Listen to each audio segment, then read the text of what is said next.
This is News 6 Tonight. Hey, welcome to News 6 Tonight. Glad to have you with us here at the Epicenter, the News 6 newsroom. Man, it's been an interesting day here in the newsroom. It's been a happening spot. This place has been jumping. We have all sorts of cool stuff coming for you in the future. Stay tuned. That's a huge tease. What we call a deep tease in the business. We have Rail Stalker, Happy, and Hello Tuesday, Matt and Ginger to the oh my entire gosh. team. He is so. Hope you enjoyed the I news. wish if all of our viewers were as consistent, polite, and Wonderful. good looking Wow. as Rail Stalker. Rail Stalker could be a married man.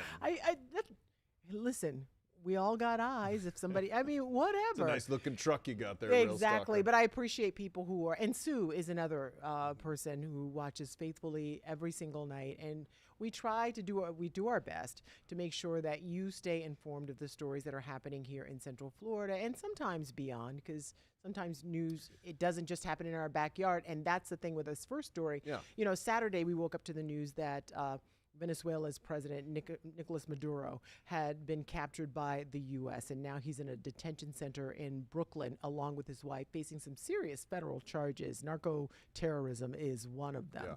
And today we heard from our governor, Ron DeSantis, saying that, we might have a case against this leader. He says that he might bring a state case against the former leader, Nicolas Maduro, and his wife.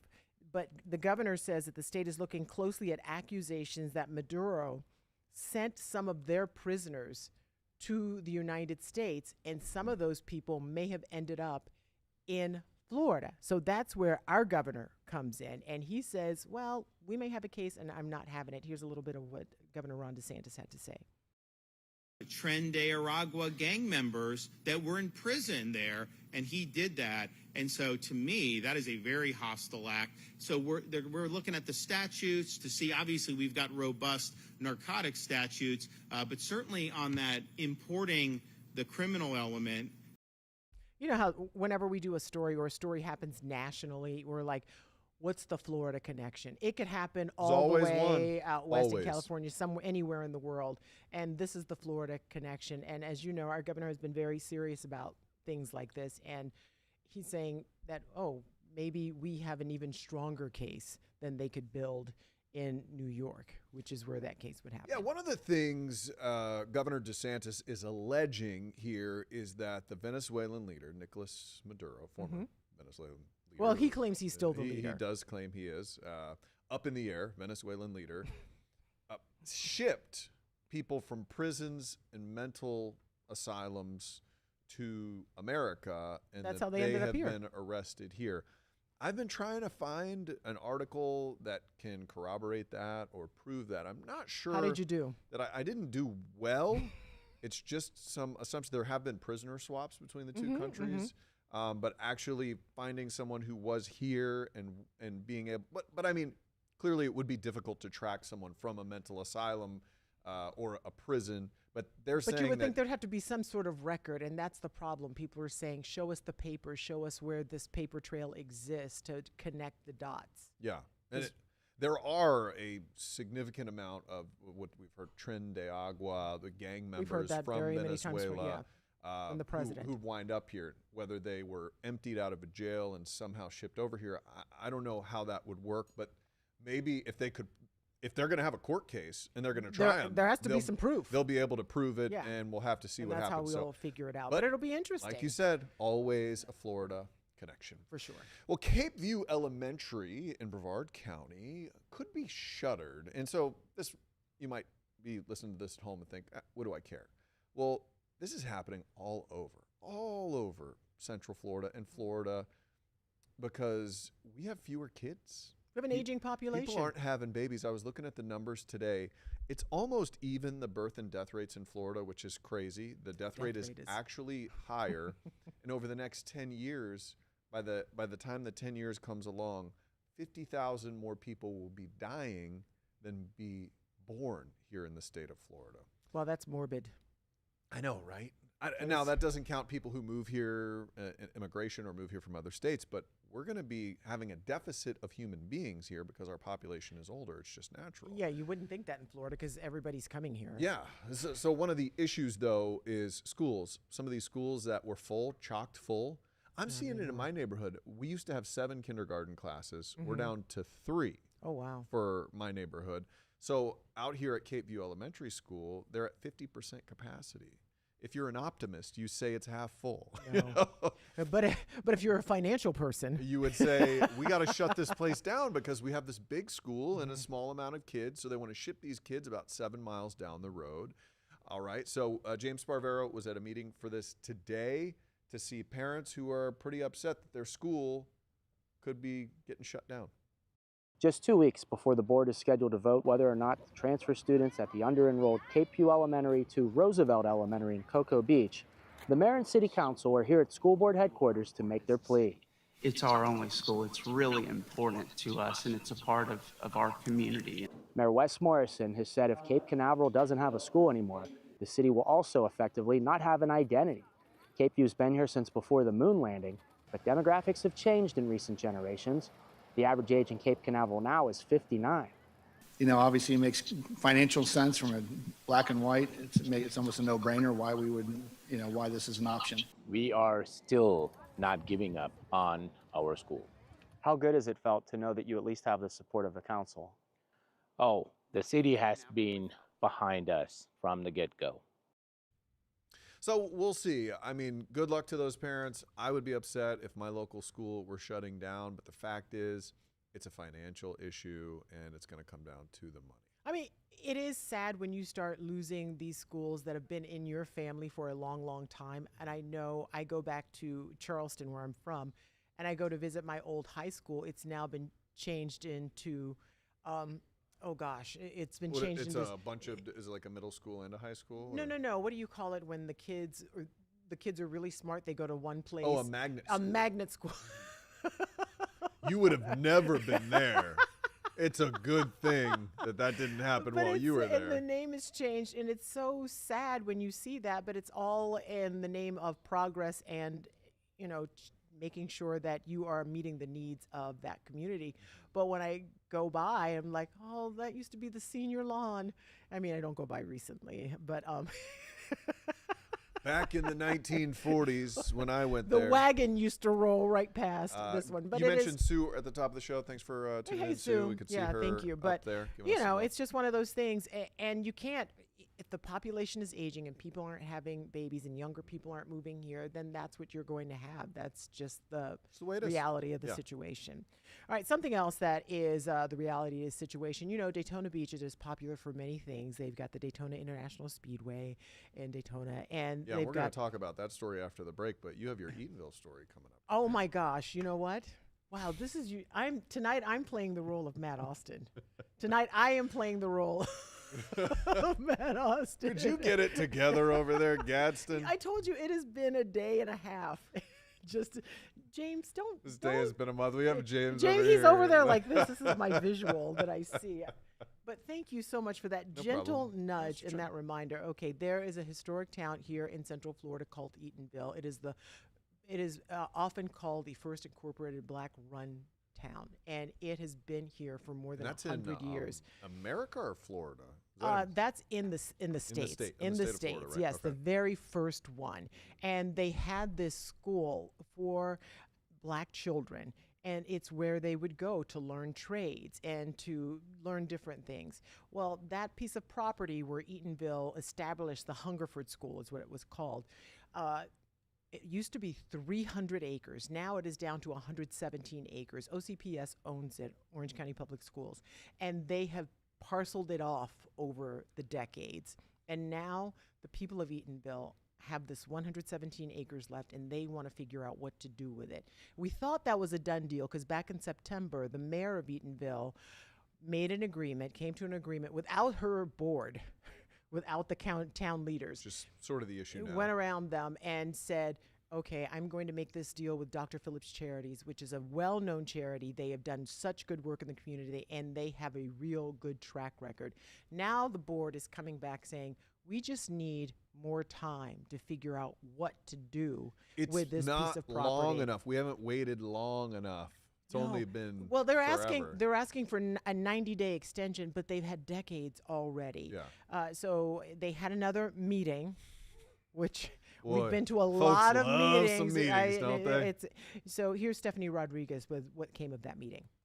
It is a $14 million contract, and you will see that there are certain amounts being forgiven for certain projects that are being contemplated in this agreement. Dr. Phillips would have to put $1 million up front and would be contractually obligated to create a community green space and pavilion, an early learning center, a community hub and healthcare facility, and a history museum. Investments that could be recouped over time. So let's say Dr. Phillips purchases the land and they do absolutely nothing, and they do absolutely nothing for the 10-year compliance period.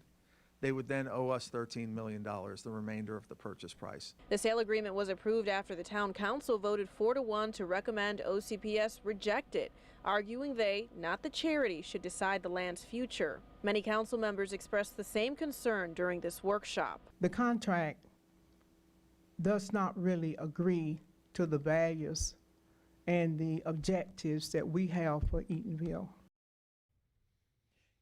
The thing is, you don't want them to lose that property, and you want it to be in the community. And Dr. Phillips Charities has agreed to buy, they pay $1 million up front. We do all of these things for the community, the green space, the restaurants, the parks, all that, and we give it, Then give back, it back. to you. Like, how You are you now going to own it. find a better deal than that? But there have been But people are debates like, over oh, I don't really like the pavilion. lampshades that were chosen over here. Here's the thing. You're not going to make everybody happy. Never. And what you have to do is you have to start somewhere. And if you have this storied charity coming in saying, we don't want to see you guys lose. We don't want this. I mean, there was a point where they were talking about this rich land, which sits between Maitland and Winter it's Park. worth a lot of money. There was talk of putting a car lot there at one point. And that's not going to help anybody in that community. It's not even going to create jobs for the people there. Yeah. But you want affordable housing, and you want the people who have lived there for generations to have some stake in that community. So hopefully moving forward, this is what will be decided, but we'll have to wait and see because, of course, there's another meeting. No, there's a lot of more meetings to come. Yeah. All right. Well, coming up, we got some counterfeiters. Oh, hey, Sue. Hi, James. Must be hard to keep those two on track for sure. Oh, look, she's saying hi to James. Don't say hi to James. Oh, no wonder he pointed it out. He just scowls at us from over there. Hey, we got some folks bringing some fat stacks into some local stores, but apparently those stacks, fake. No, sir. We'll be right back. Hi, James.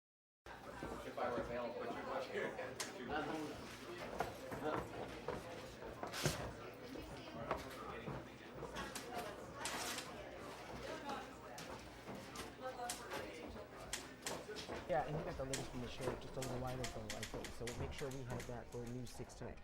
Hey, thanks for stopping by. We know you're busy, but news doesn't stop, and neither do we. That's right. And this is News 6 Tonight, where we leverage this entire busy newsroom with our community correspondents, our producers, our content desk, and then we filter through that. We have a casual conversation about the news that impacts Central Florida. Yeah, we live here in the community and we rely on you for our neighborhood network because you're our eyes and ears as well, and we can't do it without you. So you can watch us all over the place, YouTube, News 6 Plus app, and clickorlando.com. While you're here, feel free to engage. Let us know who you are and where you're from.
Well, they call it Lake Mary, but these days it's called Fake Mary. Oh, how long you been because, working on that? Just the last 5 seconds or so I Okay. came up with that one. So Okay. stores in Lake Mary started noticing that this couple was coming in, bringing $50 bills. Fat money. First off, nobody pays with cash anymore. You certainly aren't carrying around 50s. Most people won't even accept a $50 bill. I don't even know what that looks I like. don't even, there's places that'll say, we don't accept cash. I'm like, this is America.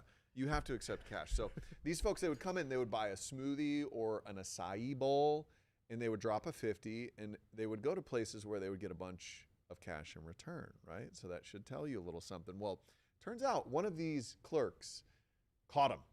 Yeah. Found out that this was, in fact, that sweet, sweet, funny money. And our community correspondent, Kat Silver, got some good pictures and video of this couple. In and out in just minutes. It was super quick. The manager at Cava Culture in Lake Mary says first a man came in on December 16th. Ordered his drink, paid for it, left. And then a woman followed. She came in, ordered the same exact drink, and then left. Caleb Lusak says both paid with fake bills, but walked away with real change. How much money are we talking about? So they each used a 50, so they got us for about $100. I saw Sobol, which is another local mom pop small business company. You guys started connecting your own dots. Yes, ma'am. Pictures shared by both shops show what their security cameras captured on the same day. The Seminole County Sheriff's Office says they're following active leads. If it's yellow or clear, it passes the test. And then if it's brown or gray, then it fails the test. A closer inspection can also show flaws. The one that most people know is the face. A side-by-side comparison of what's real and what Lusak says was handed to his cashier shows just how similar the counterfeit cash can be. It's a pretty good fake. Until it's put to the test.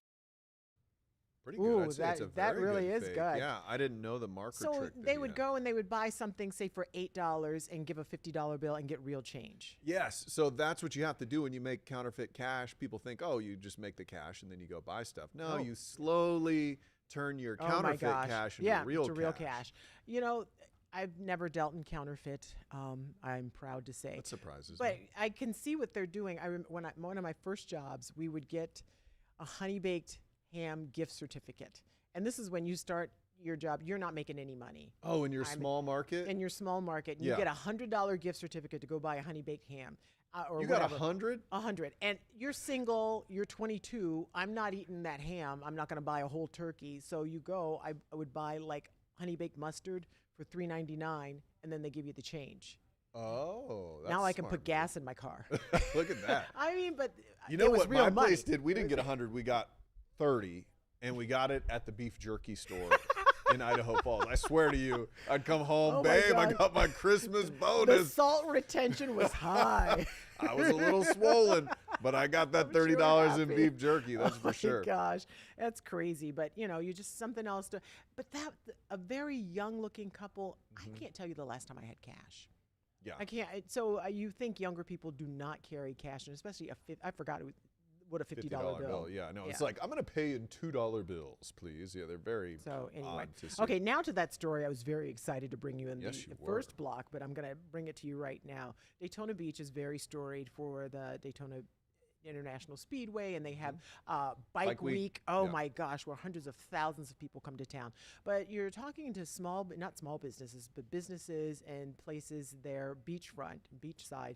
They're saying they need more security ASAP because they're seeing an uptick in people who are homeless and being pretty aggressive to people who come to town. And if you're new somewhere and you come and you see that, it could really turn you off, It could really be a turnoff. But our community correspondent Molly Reed has some intel on what they're doing to make sure the people feel safe when they come to Daytona Beach.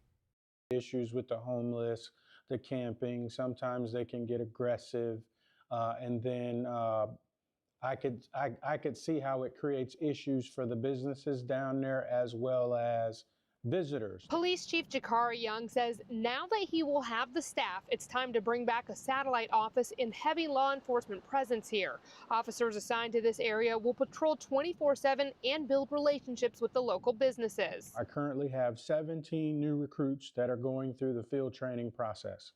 They are slated to be out on their own around April. Once that happens, I have the staffing to bring back the boardwalk unit. Beachside business owners I talked to say, again, great start, but they'd like to see even more security. In fact, they want to hire a security company to also patrol this area. It's a dedicated system at that point that is only accountable to that area, and if something comes up, they're on it. Yeah, so they are doing all they can to make sure that people, if you come to visit, you feel safe there and you know that they have eyes everywhere. And a part of this, Daytona Beach has had some spending irregularities I knew you were going to bring that up. I knew it. And they've been audited by a joint legislative auditing committee. And so it turns out they have found some money. A bunch of extra money. This never happens. But yeah, the so city now they can spend has it. a They bunch gotta of spend extra it. money. And so people are like, hey, you want to spend it on some security for downtown businesses? I mean, that's a great way to spend it because you kind of can see the payoff if people feel like, okay, I can go and I feel a little safer down there knowing that they have eyes everywhere. Very true. All right, let's get you to our weather. I think we have David Nazario in today. Yeah, he is in we our do. digital weather center, and Yes. he's got the tie on for the show and everything today. So, David, tell us about this warm-up that is upon us. Yeah, so Matt, Ginger, good evening to you all, and a good evening to everyone tuning in tonight. We do have kind of a roller coaster ride ahead of us once again, which I feel as if has been the repetition for a while now here in Central Florida. Let's get you some headlines. So for tonight, what you need to know is we are in store for a pleasant evening, although we're going to have another large fog bank coming in off the Gulf Coast of West Florida, moving across our viewing area just in time for sunrise tomorrow. Once it burns off, however, we're going to be getting close to near record highs. And that's going to be the song and dance we follow through until this weekend when we count down to winter's return. This is a look at some of the forecast highs compared to some of the records that we've seen around here.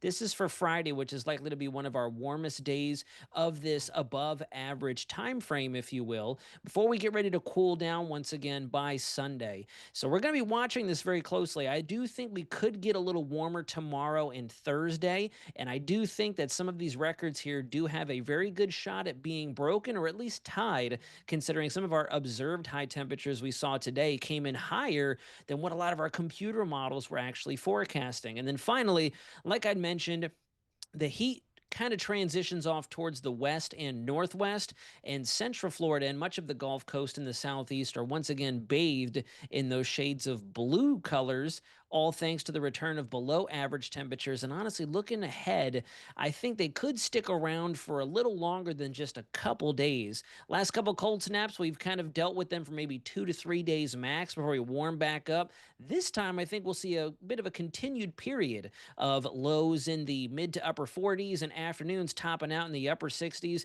maybe low 70s. But of course, there's still a lot of time to dial that in. I'll have all the details and a full breakdown at the 9:30 show here coming up next. All right, check them out. Coming up at 9:30, David All right, Nazario. thank you, you very David. much. Hey, one of my favorite things that comes to town every year, the Mecum Auto Auction. Some pretty interesting stuff if you've got a lot of money laying around. We'll be right back.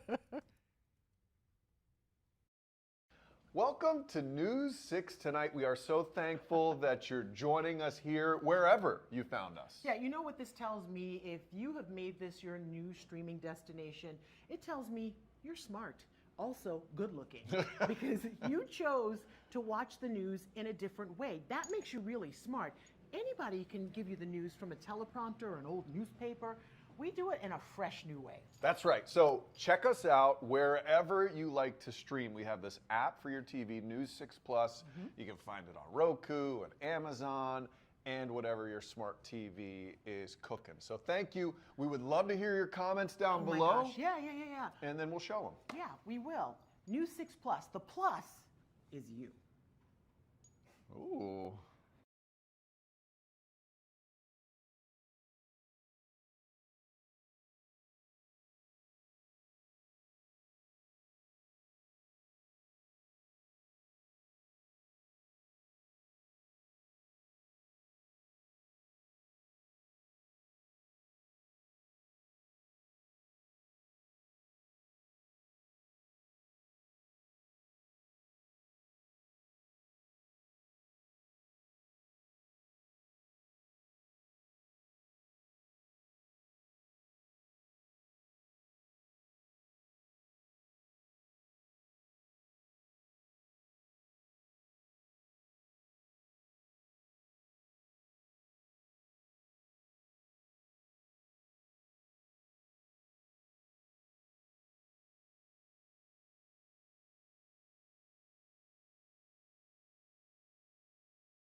$3,500, you're going to get 32 and a half at $3,250 for. You're going to get 32.50. Sold $3,000. We're starting with day one now of 13 here at Mecum Auctions, and we'll have cars ranging from $5,000 today to cars that at some point in time later in the auction may go for over $50 million. I think there's 3 stars in this auction. One is Bianco Speciale, the 1962 Ferrari 250 GTO. The holy grail of Ferraris, if not the holy grail of collector cars, is the 250 GTO. 250 GTO that sold in 2023 at auction for over $50 million. Hopefully I'll get a chance to drive this today. At $6,000, you're going to get $6,500. I have $6,000 bid. You're going to get $6,500. What is this you're driving? It's a thoroughbred stallion. We have one very special, I call them celebrity cars, that was once owned by President Donald Trump. But when you add the significance, the notoriety of it once being owned by the president, could double or triple the price of the car.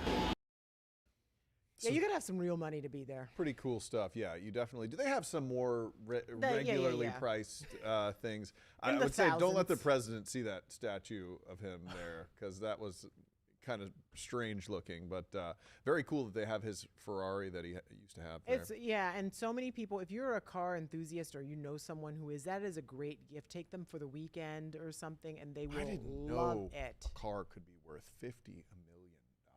It's crazy. Have a great night. You're We'll see you tomorrow. priceless.